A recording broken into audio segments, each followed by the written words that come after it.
Good morning, afternoon, evening, wherever you're calling from. We've got a lot of people dropping in right now. So, hey, while we're letting everybody get settled and grab themselves a nice glass of water or something along those lines, please drop where you're calling from into the chat, just so we know where everybody is coming from. We're going to launch a few quick polls as usual, and then we're going to pass this off to Mark and Scott. So here we go. We'll do the first poll right now. Nice and easy one. Did you attend last week's workshop on Power Series Pro Advanced Programming? There we go. 2/3 so far. 2/3 did attend. Good. Well, welcome back. We're happy to have you. Now we're down to about 50%, so we're happy to have half of you back. That's looking good. We'll let that run for just a few more seconds. Give everybody an opportunity to chime in. All right, we're going to close that poll now. No technical difficulties this week. Here we go. Have you installed a PowerG PIR cam before? It's a yes or no. Pretty simple. Starting off pretty quick. About 60% now. Whoop, jumping pretty good. Almost 2/3 have not installed a PowerG PIR cam before. So I think this is going to be a very good session for everybody. This is definitely one of our most underutilized devices as far as bringing value to the customers. So we're going to close that poll off right now.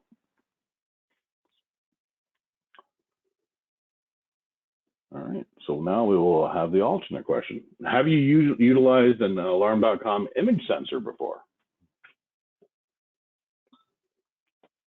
So interesting results. So kind of the polar opposite of using the PIR cam. So I think you're going to see a lot of value to what Scott and Mark are going to talk about today. That you can get the best of both worlds, right? You're going to get that image sensor functionality, in a PowerG device. So we're going to give that a couple more seconds. Close that one off. All right. Have you utilized the C24 Connect 24 communicator before? So on our Power Series Pro or Neo lines, have you used the C24 communicator?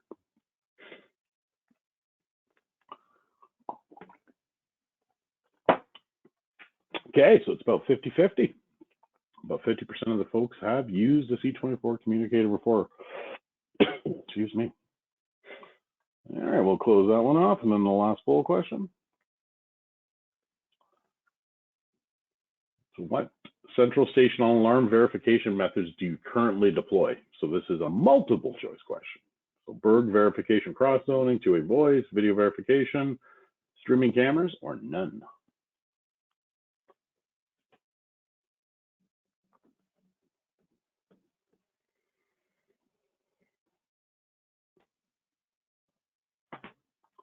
All right, so pretty interesting mix across here. So about 42% are not using any kind of alarm verification method, and then a pretty even mix among the other four. So great information. All right, we'll close that one off.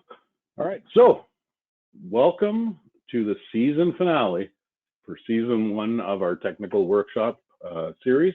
We, as mentioned on some of the previous calls, we will be taking a short break, while we renegotiate our contracts and our appearance fees for this, and decide who will or will not make it into season 2. You're always going to have a cliffhanger. Someone's not going to make it, so we'll see what happens there. We'll see if we have any recasts or not. But anyway, I'm going to hand this off to Scott and Mark, and hope you guys enjoy. Great, thanks, Neil.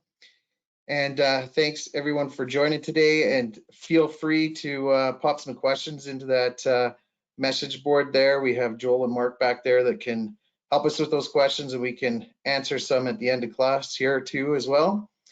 And so my name's Scott Dry. I'm representing Western Canada up here. So you got the west side of North America representing today. So I've been in the industry 25 years, and yeah, so thanks for joining. I'll turn it over to Mark.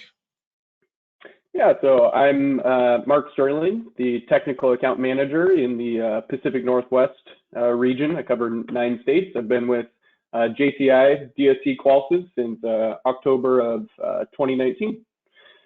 So moving into our PowerG PIR cameras here, we have two of them. This first one that we are highlighting is the PG9944. It's the outdoor PIR camera. It has innovative octa-quad technology that's patented. So basically this has 8 separate motion sensors inside of it that all talk back to one processor. That one processor has a bunch of different algorithms built into it to determine if it is a true verified motion event that it needs to trigger. So that's what the octa-quad technology is for in that outdoor PIR camera. We also have the ability for visual verification based off of alarms being triggered. And we'll go into that a little bit more in a little bit here.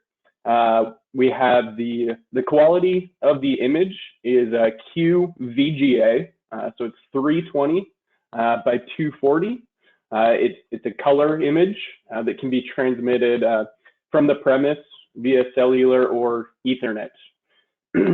Because it's QVGA quality, the contrast and brightness and everything that's built in to make that image can be a little bit wonky because it's lower resolution. So just keep that in mind. We'll show some images later on here of what it actually looks like. The camera has IR built into it as well. So to pick up a little bit more image quality with when it's dark outside. The camera range is about 40 feet of detection range.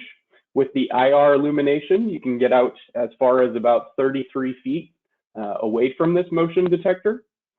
The temperature range for the folks up in Canada there, it's 40 degrees Celsius up to 70 degrees Celsius for the high side. And then here in the US, also down to -40, but it's Fahrenheit, and then up to 158 degrees Fahrenheit on the high side. Now the battery life for this is 1 to 3 years with typical use. And then the mounting height is anywhere between 5 and 10 feet. The motion detector has 5 different notches for the angle. There's a graph on the installation manual that shows you all of the different ranges that it can go out to. The lowest range goes down to 6.7 feet, and then the highest is about 39 or 40 feet away, depending on the mounting height and the notch that you have it set to for the tilt. This is compatible with anything, any panel that has PowerG capabilities, which is DSC Power Series Neo, DSC Power Series Pro, and the Qolsys IQ Panel 2 Plus. Also, the battery replacement for this is BATT. This is the part number, BATT-PGX944, which is 2 separate CR17450s is the battery. Now moving on to our indoor one, this is the PG9934P. You also get visual verification with an alarm going off. And those images can be sent to alarm.com and the central station for that true visual verification. Same image quality, QVGA 320 by 240, transmitted up to from the premise, cellular or Ethernet, also IR illumination, just like the last outdoor one, and the same detection range, 40 feet, IR illumination up to 33 feet. The temperature range is, of course, different. So it's as low as -10 Celsius and up as high as 55 degrees Celsius. And then in the US, it's as low as 14 degrees Fahrenheit and up as high as 131 degrees Fahrenheit. With this, you do get quite a bit longer of battery life. 3 to 5 years is the typical use. So quite a bit longer than those image sensors that some of you guys are familiar with. The mounting height for this is 6 to 8 feet. Recommended height is about 7 feet when you get it mounted. compatible with all panels that support PowerG. So Power Series Neo, Power Series Pro, and the IQ2 Plus. Now the battery replacement for this is the BATT-PGX934P, and that is 2 of the CR123As that are packaged together with a wire whip that comes out that can plug into the board that's on the inside of this motion. Great. So it's good to see from the poll that we've got about half the attendees today that have worked with our C24 or Connect 24 communicators. So there's some experience there. Now, for some of you, this may be new. This has been used in our DSC platforms for a while. And this is just another way to communicate through cellular or IP or both. So with the ability with the C24, again, for the Neo and the Pro panel, we have the ability to use these PowerG motions with cameras. Now you got to keep in mind your central station will require a SureGuard System 5 receiver. There is some setup required in the C24. So some of you that may not be experienced with the C24, it's not always that you have to get your own. You can definitely talk to your monitoring station and they'll probably have some plans for you that they can help you out with, and they would help set up those communicators for yourself. Now, with these units, if you don't have the Alarm.com, which we're going to talk about in a bit, we can have the images sent to the central station as, again, alarm verification. So they can receive those clips, have a look at them, and verify if it's a person, a car, or an animal. Basically what it does is it takes up to 10 images, or 10 images, stitches them all together, and gives that central station a little bit of a video clip, for say, like a flip chart, and they could see what's going on at the site. So again, and you can have up to 10 PowerG PIR cameras. So moving into the Alarm.com platform, and everything that we talk about on this page is pertaining to DSC side of things. So the Power Series Neo, the Power Series Pro. So getting visual verification set up, going all the way through to the central station. Again, you are required to have the SureGuard System 5 receiver.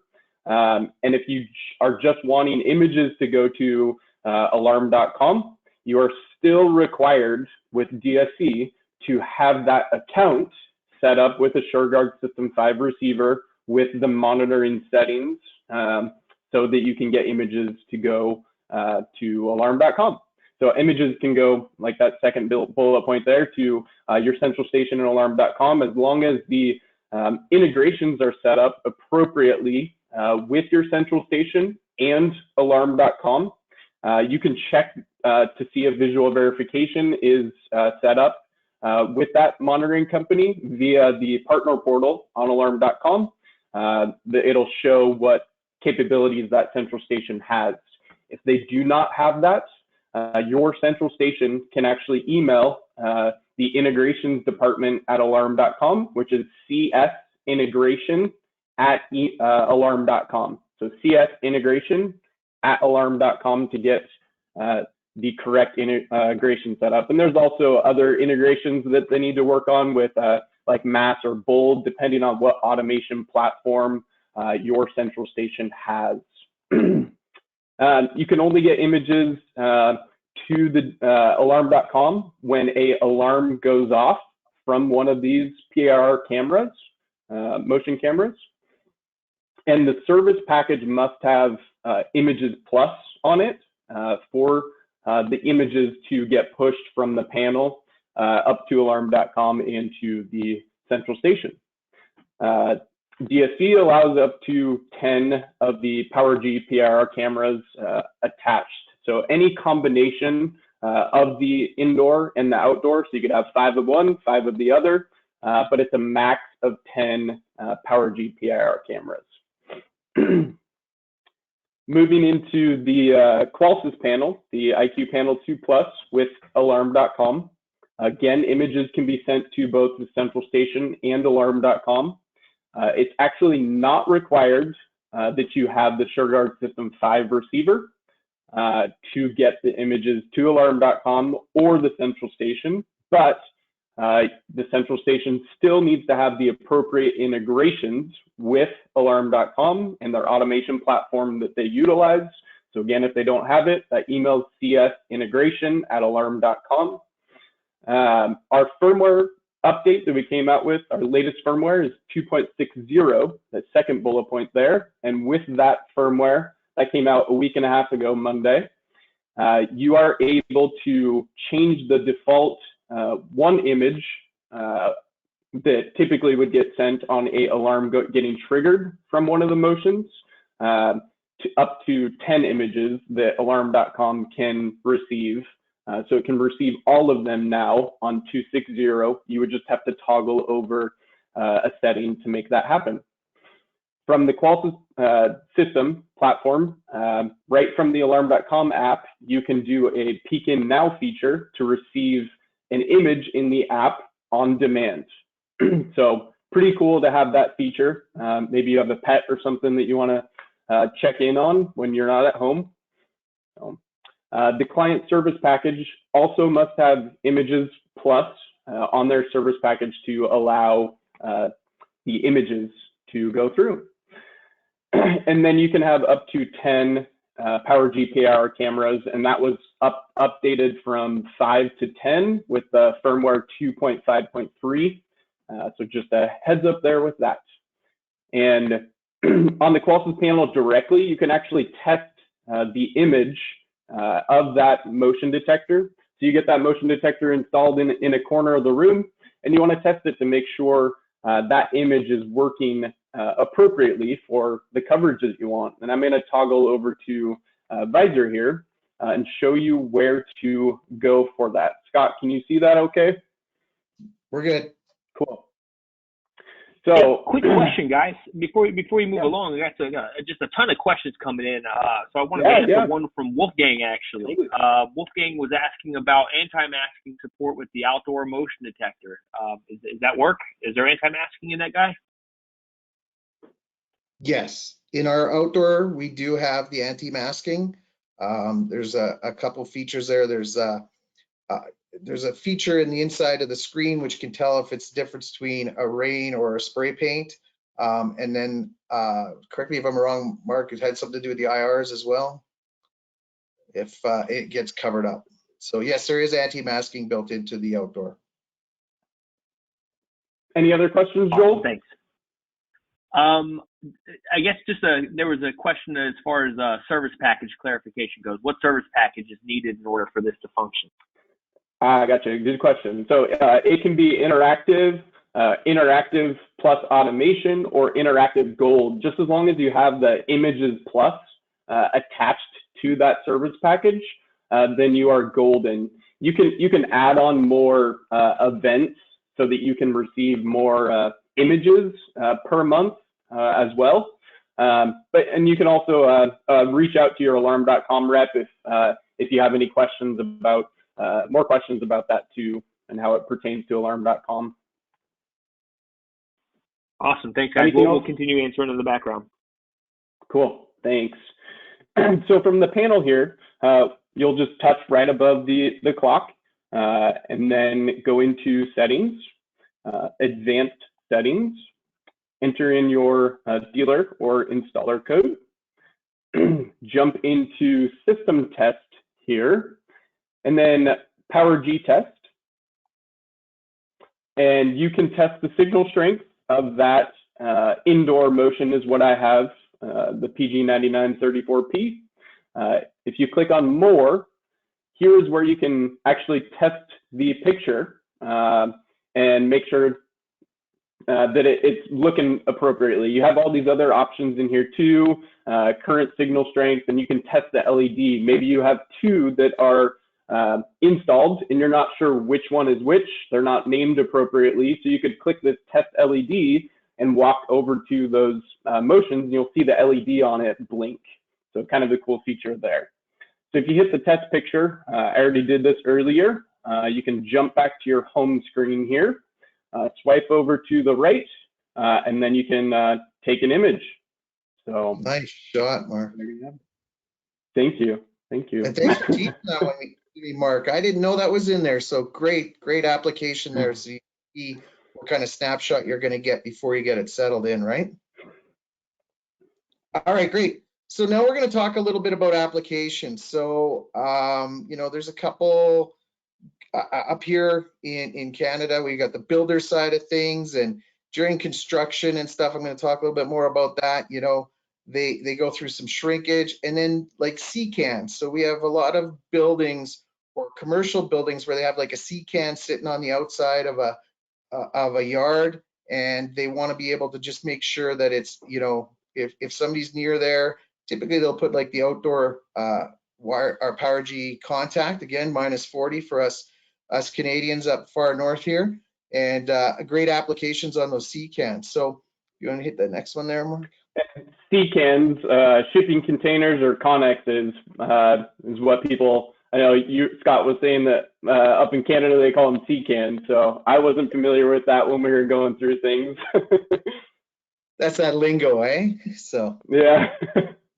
All right, the visual verification. So again, keep this in mind that this is something that you can utilize to identify the alarm. So an alarm verification, like the polls earlier, you got two-way voice, you got 2 hits, things like that, cross zonings. Well, with this, we can use and get an actual image or a snapshot, and it can be sent right directly to the end user as well, which is great. So we can identify if it's an animal, a car, or a person. Again, keep in mind, we got no wire required, so we can mount this camera anywhere. Try and run a Cat 6 or something for an HD camera system. It's you know, pretty hard, especially when we're going out to those CCANs, as us Canadians call them. Or, you know, we got a lot of you know, oil up in Alberta here, and they've got a lot of buildings again, and they're separate from the main building, and to have the ability to just put a motion with a camera in it. Pretty slick idea. You get the PowerG range. So again, we got great distances. I mean, so keep that in mind as well. Like, you know, if I heard a lot of people have used the Alarm.com image sensor.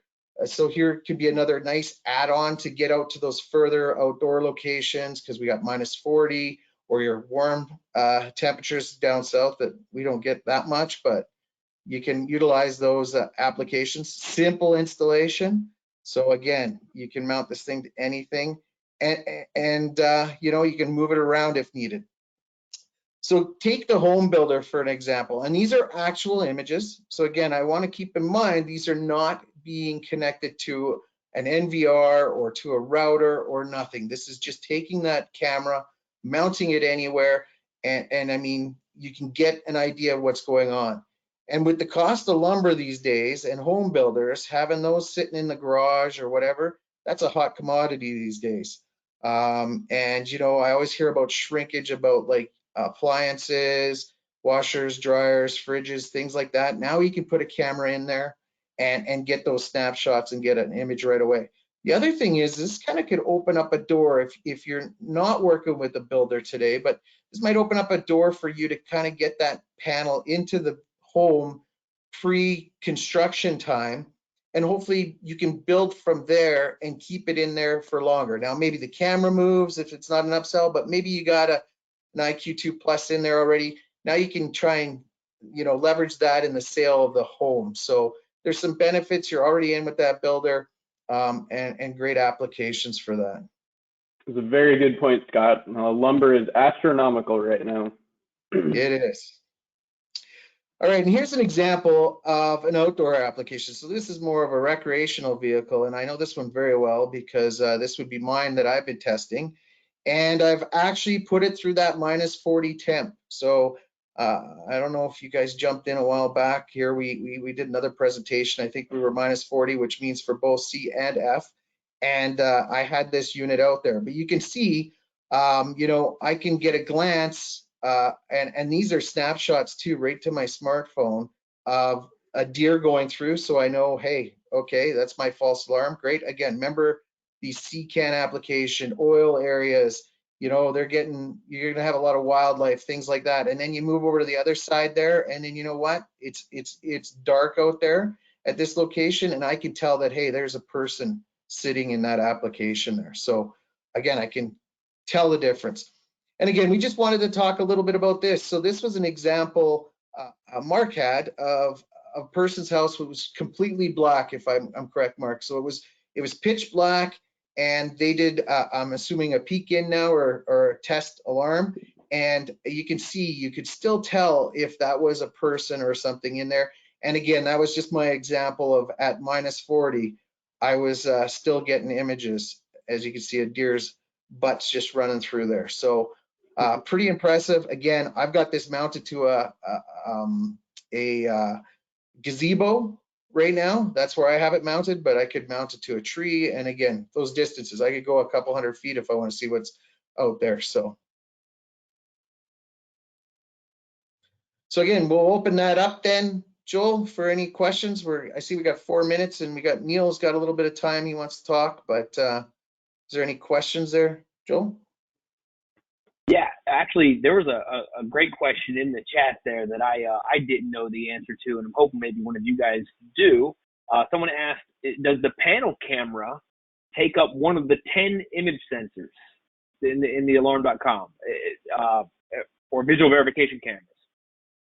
It should not. The other day I tested on the Qolsys panel, typing in 10 different device IDs, and after the 10th one, that's when I got the pop-up notification that said you have reached your max of 10, and I counted that I had 10 in there.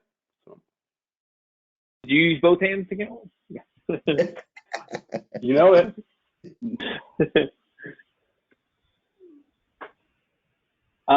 Here's another one that came in. Does this require an image sensor daughter card for compatibility? No. So we don't need the image sensor daughter card. And you actually can't use the image sensor daughter card and PowerG at the exact same time. So Good point, Mark. There. And to clarify, that you mean on the IQ2 Plus, correct? Correct. Thank you. Yes.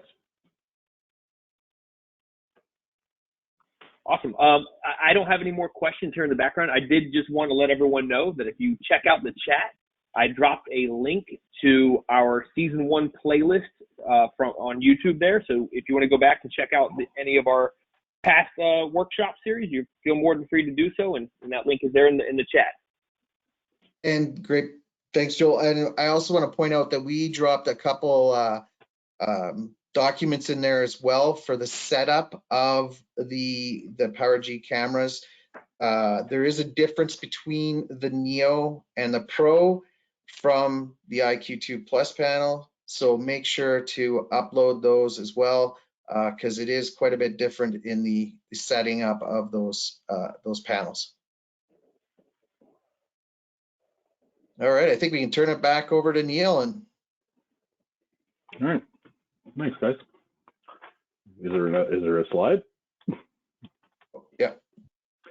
So yeah, on behalf of the the entire technical account management team, we want to thank everybody for for your joining and attending these sessions on a weekly basis. Obviously, these are for your benefit. We, again, at the end of this session, we will have one more quick after workshop survey, so we could just make sure that we're doing what you want going forward. So what we're so we can really get some subjects that drive attendance, drive your interest, and help you grow your businesses. As you're seeing, Scott and Mark are just scrolling through. I mean, just showing you the TAM coverage we have across North America. We've got an amazing team of folks, are here to help you. You can see their email addresses there. If you reach out to them, again, this will be on YouTube. We'll upload it probably later this afternoon, and then all of season 1 will be there. So we are looking forward to seeing everybody for our season 2 premiere. We will be announcing the date for that, and we'll say in the next couple of weeks we'll announce a date for it. Look for a kind of a revamped approach. We're gonna, definitely involve more of our partners. We'll be doing some stuff in conjunction with Alarm.com and some of our other partners. So again, thanks everybody. I think this was a great, you know, a great kickoff to our workshops, and you know, rest assured we'll be bringing more and more and different and exciting subjects going forward. So I hope everybody stays safe out there. We are right on the button at 12:30. Thanks everybody, and we'll you know, come back for season 2 premieres when we find out if we have any new cast of characters involved. So take care and be good, and we'll see you all soon. Thanks everyone. Thanks, guys. Thanks all.